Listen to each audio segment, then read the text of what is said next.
I won't hold my breath, and best of luck to them if one chooses to stand up. They are enjoying their lowest approval rating ever because this is who they are trying to represent. These far-left activists who don't stand for anything. They only stand against Donald Trump, and they hate, as you just heard from that one individual who wished death upon the president of the United States. They not just hate him, they hate the nearly 80 million Americans who elected to vote him. The Democrats have officially become the party of crazy. President Trump and the Republicans are the— When Joe Rogan barges in with verbal abuse, what do you get? Karoline Leavitt and firepower destroy the scene in an $800 million courtroom brawl. If you ever wonder what happens when bold truth meets unapologetic attitude, and Rogan turns gossip into gladiator combat, this is it. Poetic justice. It's less of a talk show takedown and more like a UFC weighing where daytime TV gets roasted harder than a Thanksgiving turkey stick around. Rogan style. Fasten your seatbelts because this is going to get nasty. Oh, that people love to hate. Yes, that's true. That's true. They get so much hate watching viral clips of them saying ridiculous things. I mean, it is a rabies-infested clip. I couldn't help but think how ironic that Whoopi Goldberg and Joy Behar and the rest of the ladies on The View spend their time calling Republicans the conspiracy theorists. But they have been wrong about everything they have said over the last couple of years. They likened President Trump to Hitler. They have mocked him. They have shamed him. They have lied about him consistently on their show. And it was a joy to watch them on November the 6th when they realized that tens of millions of Americans do not— Karoline Leavitt's lawsuit against The View was not just a victory, it was an annihilation. This wasn't your average Twitter takedown, but rather a legal wrecking ball that smashed through $800 million worth of broadcast negligence in the glittery gossip-fueled kingdom of daytime TV. As the verdict was announced, you could practically hear 1,000 coffee mugs breaking in slow motion across America. It was the equivalent of a tactical nuke. Of you, when you were on The View, you were running for president. You got introduced as our friend Donald. You really want to add President of the United States to his resume? A lot of people would like him to. Please let's find out, and please welcome my friend. Walters gives you a big, and you actually started winning in the polls, and then the machine started working. Red hat that says "Make America Great Again." Might as well just put a— Every weekday morning, millions of people watch the gang of hyper-caffeinated specialists share their opinions on current events, creating more drama than a reunion of actual housewives. The facts are handled the same way cats treat houseplants for entertainment purposes. I also hate Joy Behar, so I don't love you, but I also hate that squawking bird, so I hate the whole thing. And frankly, that show, you want to talk about a show that set women back, is The View. You want to talk about that show, if the CIA is engineering Antifa and fucking the Capitol riot, some crazy misogynist engineered The View, because there's nothing worse than The View. In terms of there are so many brilliant women out there. None of them are on The View. None of them have gone near the set of The View. I mean, they have brought in the lowest tier of the, what is it, the Y chromosome? No, double X. Okay. Double X. They brought in the lowest of the double X's for that one. However, this time they did more than simply step over the line. They danced over a legal minefield while wearing explosive shoes. Since the self-righteous midday swarm consistently undervalued her and didn't only falsify facts, rather, they stretched, twisted, and staged them like a medieval morality play, Leavitt decided she was tired of being portrayed as a cartoon villain. Between right and left authoritarianism, and now people don't recognize that if you just stop looking at it in terms of red and blue, look at the actions, whether it's war, suppression of free speech, pharmacological interventions that are mandatory, right. whatever it is, that used to all be associated with the authoritative right, the authoritarian right, and now those things are being embraced by the left. And I just think it's just an ideology thing, and I think we get confused and we think we're on the right side, and if it's our side that's saying this, for sure it's the right thing to do. This was blatant slander, not merely defamation with jazz hands and studio cheers.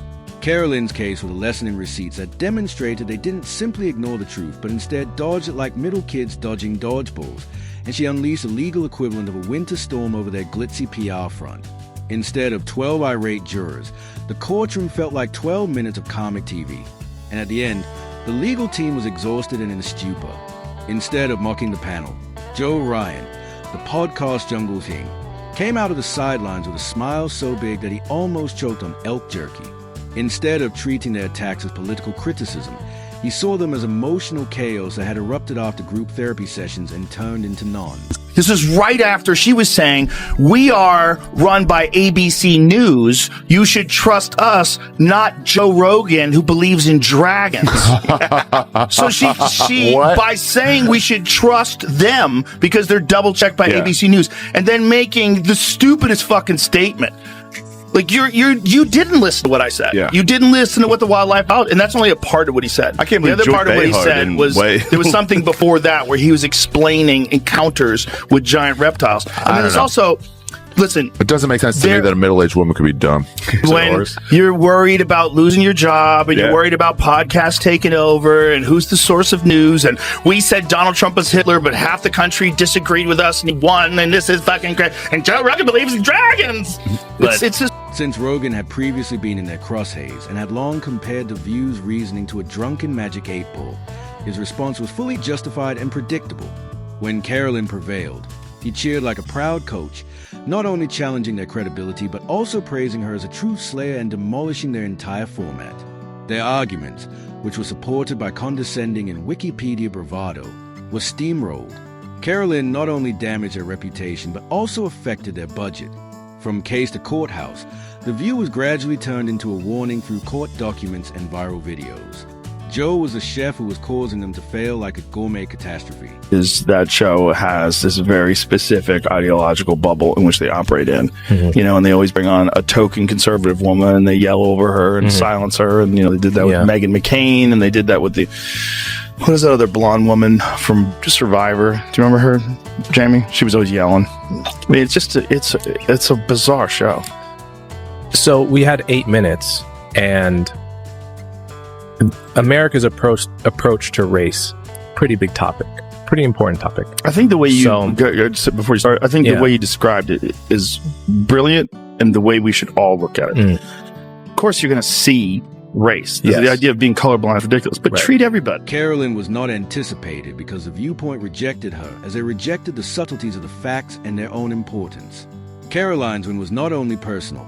It was a cultural earthquake with $800 million in damages, shattering the glossy veneer of daytime TV.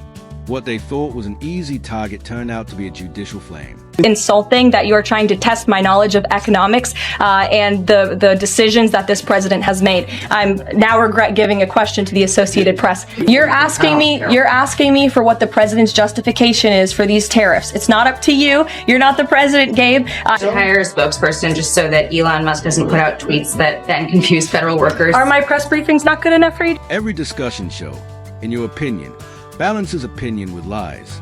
How often do we hear someone labeled a threat to democracy? Now, legal teams nationwide are reconsidering those parts, and Karoline's case will serve as their standard example. Meanwhile, memes, sketches, and fan edits of the trial with dejected violins and a judge flooded the internet. Joe Rogan was a play-by-play announcer, and every word he spoke landed like a Mortal Kombat finisher. He didn't just laugh at their collapse, though. He also narrated Judy Gavel's smashing post, which claimed that she had flipped their talking points in the pay-per-view. People thinking, like, if you could stop Hitler by any means necessary, wouldn't you stop Hitler? And so they equate Donald Trump with Hitler and go, here you go, this is our modern Hitler. Do you see what Whoopi Goldberg said? What'd she say? Whoopi Goldberg said that Biden could arrest all the Republicans and put them in jail.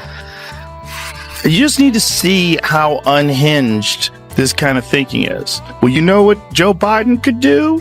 Joe Biden, you have to see it, because it's so on TV. crazy. She said on The opinions when Karoline launched her $800 million attack with receipts and actual solicitors.